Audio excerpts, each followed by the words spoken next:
One of the most iconic screaming matches on reality television, insulting nicknames from professionals, racism, homophobia, fat shaming, and that's just the beginning. Here are moments from America's Next Top Model no one will ever forget. Tyra Banks forced Cycle 6 winner Danielle Evans, now referred to as Danny, to get the gap in the front of her teeth closed. Banks sent Danny and another contestant to the dentist to get their teeth fixed, though Danny initially refused to change anything about her smile. She told the dentist that she loved the gap, embracing the way she was. However, when it came down to the panel, Banks gave her the impression that she either had to get her gap closed or leave the competition. Banks asked Danny if she believed it was possible for her to have a CoverGirl contract with her gap, and even went so far as to mimic her feature by putting her finger in front of her own teeth. Ultimately, Danny ended up in the bottom 3. She was willing to compromise with Banks by getting her gap closed slightly, but not all the way. But being that it was Banks' show and she called the shots, she told Danny it had to be all the way. For the sake of the competition, Danny went ahead with it. Her sacrifice paid off, as she ended up being chosen as that cycle's winner. Fans were even more upset with Banks when her hypocrisy came to light about this very issue. During Cycle 15's makeover episode, Banks created a gap in contestant Chelsea's front teeth. Not to be confused with the Cycle 6 contestant who took home the winning title, Danny Evans, this particular situation revolves around the Danny from Spring, Texas, who didn't make it to that cycle's final 13. Danny instantly made an impression on the other girls with her personal views. While in the car, Danny's fellow aspiring models asked her what her audition was like. She said, "It was like 95% black girls. It was all black girls." Really? I didn't realize it was gonna be like that. Her comments definitely rubbed the others the wrong way, resulting in Ferranda Bracefield asking what her point was. During her audition tape, Danny stated, "I'm the most uber-conservative, Republican, hardcore Baptist you could ever imagine in your whole life." She continued to dig herself in a hole, saying, I don't like gay people. I don't like Muslims. I don't like abortions. I don't like anything liberal. But other than that, I really like to get along with people. After continuously rubbing the contestants the wrong way, Danny told Tyra Banks, Jay Manuel, and Jay Alexander that what she said in her tape was to get their attention. Danny boldly told both Manuel and Alexander that she didn't agree with their lifestyles, resulting in Banks telling her the industry she wanted to participate in went against everything she believed in.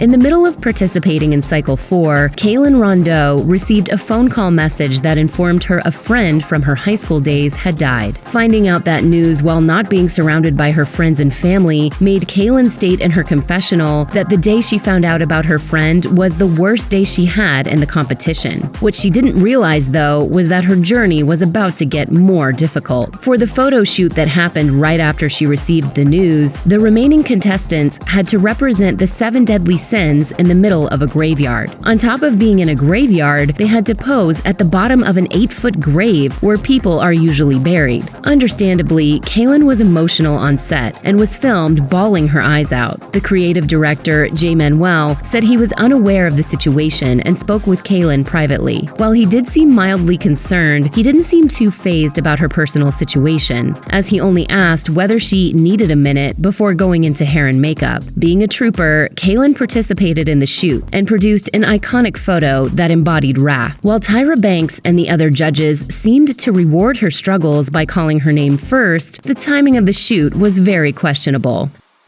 Cycle 6 was clearly a roller coaster of a season. During one of the challenges in panel, Tyra Banks put the contestants to the test by asking them to walk in a pair of ridiculously high heels. The shoes were so high that they appeared difficult to stand in, let alone walk in, for the very first time. In fact, Banks' rival, Naomi Campbell, had previously fallen in them while on the runway, so it appeared almost as if Banks set the contestants up to fail on purpose. Sarah Albert, Brooke Staricha, and Joni Dodds were the only few who managed to strut without stumbling. However, Carrie Schmidt and Danny Evans fell more than once. Banks declared, "This is the most nerve-wracking judging test we have ever done. I was holding my breath the entire time." However, what she really should have been focused on was the level of danger she was putting her contestants in. Before everyone returned to panel, doctors were called in backstage after Danny's pinky toe came completely out and twisted. She returned in crutches with her foot raised and told the judges she had sprained her baby toe. Banks seemed completely unfazed by the situation and just carried on as if nothing major had happened.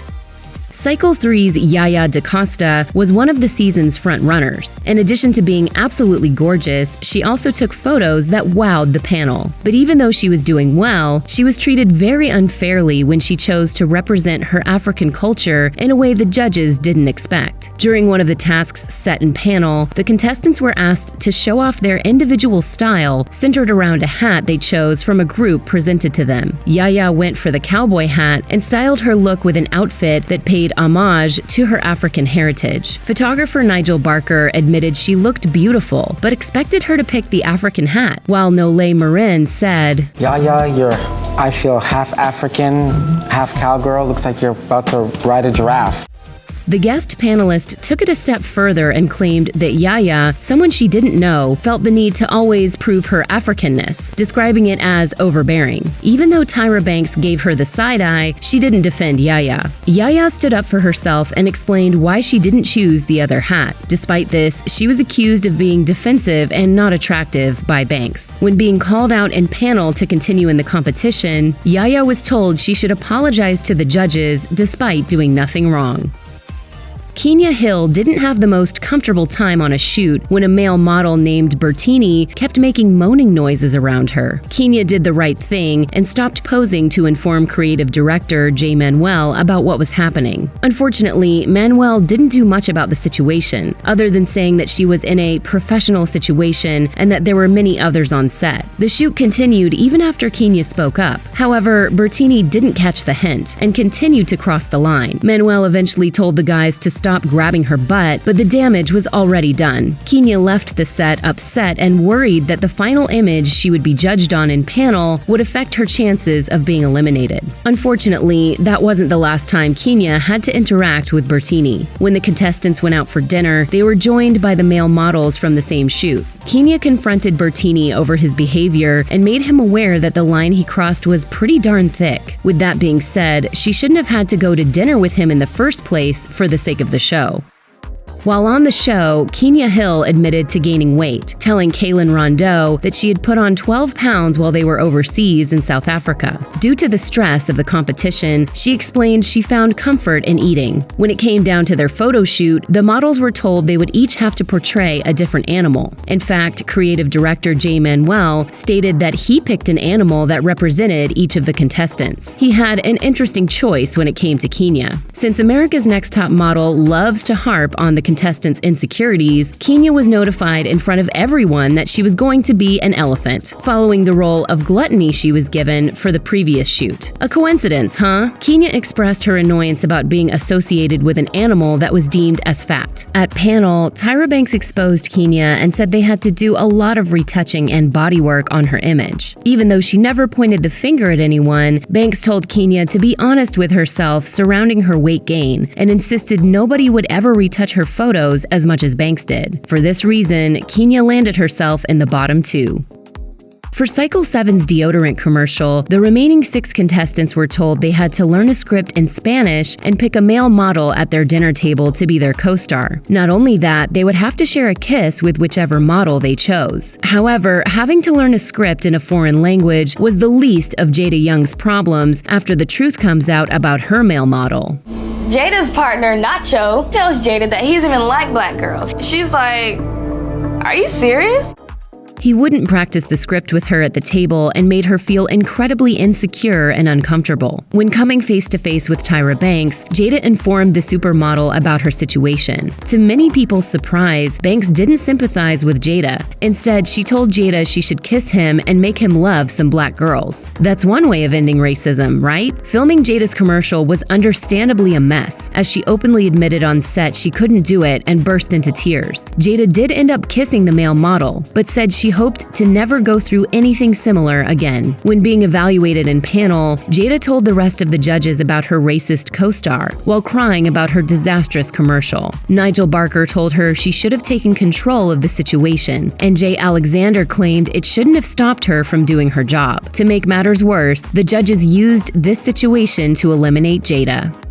By now, it's quite obvious that the photo shoots on America's Next Top Model were sometimes incredibly problematic. But there's one that stands out almost above the rest: the freezing cold shoot in the pool that took place during Cycle 7. For this particular challenge, Tyra Banks was on set with Jay Manuel and the photographer. The final 4 contestants were paired up and had to make it look like they were floating effortlessly in a pool, despite shaking like a leaf and feeling completely numb. Carrie D. English posed alongside Amanda and struggled to keep it together, as anyone would. She kept telling people on set that it was really cold and had to have towels wrapped around her when taking breaks from shooting. At one point, she had to be dragged out of the pool because she had reached the point of hypothermia. Manuel practically blamed Carrie D for the situation, saying, "As a model, you need to tell people when you're past your limit."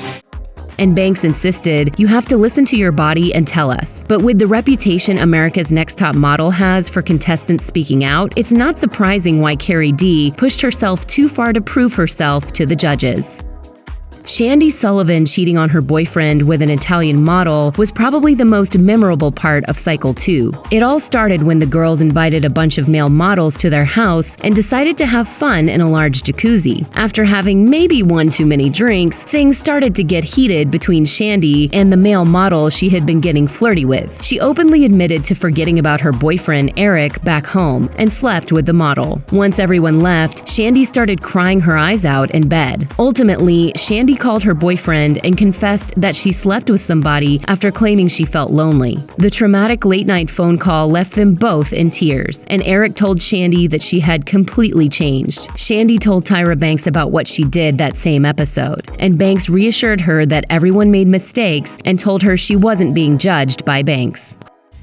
After Cycle 21's Denzel Wells dissed gay contestant Will Jardell by saying he would hate to go home and have to explain how he lost to a man in heels, Will decided to turn up to panel in tall stilettos to make a statement. When Banks asked him why he was wearing the shoes, Will explained that someone had made a disparaging comment about gay people. The supermodel then offered for Will to confront the person. Taking the opportunity, he turned to Denzel and stated he had struggled every day with people who thought the way Denzel did. Denzel tried to defend himself, telling Will that he didn't want him to think he was bashing him or that he was ashamed of him being a man in heels. However, Banks wasn't having it. After Will finished speaking, Banks defended Will and declared Denzel was ashamed because he was worried what his friends back home would say. Banks explained, "This is an industry that is predominantly female, so when you step into an industry that is predominantly a certain sex, you get the stereotype that you are gay." Be proud of this industry and every single male model. Gay, straight, heels, corsets. Who gives a It was practically impossible not to include this iconic moment on this list. After all, Tyra Banks yelling at Tiffany Richardson became a meme before anyone even knew what that word meant. When Banks sent Tiffany and Rebecca home during a surprise double elimination, the supermodel was unimpressed with Tiffany laughing the situation off. She told Rebecca she admired her emotion, as it showed Banks that the competition was something that was very important to her. Tiffany, on the other hand, left Banks furious, which resulted in her accusing Tiffany of taking the competition as a joke. Tiffany explained, "Looks can be deceiving. I'm hurt. I am. But I can't change it, Tyra. I'm sick of being disappointed." Banks disagreed with her, resulting in Tiffany getting defensive. However, as soon as Tiffany raised her voice, Banks lost her cool, telling her to be quiet and stop talking. "When my mother yells at this, it's because she loves me. I was rooting for you. We were all rooting for you. How dare you?" Banks ended her rant by telling the aspiring model to take responsibility for herself. In the end, Tiffany walked out of the elimination on her own, while the rest of the room silently watched her go. In cycle 4, Tyra Banks and the production of America's Next Top Model, for some reason, seemed to think doing a photo shoot that saw the contestants switching their ethnicities would be a good idea. She allowed the white girls to portray African Americans by wearing dark makeup that practically looked like they were in blackface. And unfortunately, she didn't seem to learn her lesson. In cycle 13, Banks photographed the remaining 6 contestants in Hawaii and felt it was necessary to attempt another shoot that was similar. This time, they had to portray someone who was Hapa, a person who is half one ethnicity and half another. The show didn't hesitate to get out the brown paint and put some girls yet again in blackface. To no one's surprise, Banks faced a lot of backlash about these decisions. She explained in an interview with Chicks in the Office in 2020 that she had previously apologized for the shoot on her talk show, saying, "I think it is my job to not be mad at a younger generation that didn't see it. It's my job to apologize again." Banks said her intention was never to do blackface, but did confess she realized it was an ignorant move on her part, due to her lack of knowledge of the different cultures she attempted to portray. Chantel Young, now referred to as Winnie Harlow, first caught the attention of millions when appearing as a contestant on cycle 21 of America's Next Top Model. She was born with the skin condition vitiligo and was discovered by Tyra Banks through Instagram. During her time on the show, Winnie had to deal with ongoing names Yusai kept calling her, like panda or cow, which she didn't personally see as a compliment. When she politely asked Yusai to stop, he got really defensive and took it the wrong way. She said, "I don't want kids out there to see you, someone so high up in the industry, being able to call me panda and then seeing someone else with a skin condition and being like, Yusai can call Chantel panda. You can call this person a cow." Yusai refused to listen, saying, "Chantel is not gonna make a good model because she rubs people the wrong way. It is hard to get Chantel to really listen." Winnie was filmed getting emotional while explaining how bullies calling her slurs over the years had affected her. Yusai immaturely said Winnie didn't deserve his nicknames and insisted he would call her Porcupine from now on. Check out one of our newest videos right here. Plus, even more Nicki Swift videos about your favorite reality competition shows are coming soon. Subscribe to our YouTube channel and hit the bell so you don't miss a single one.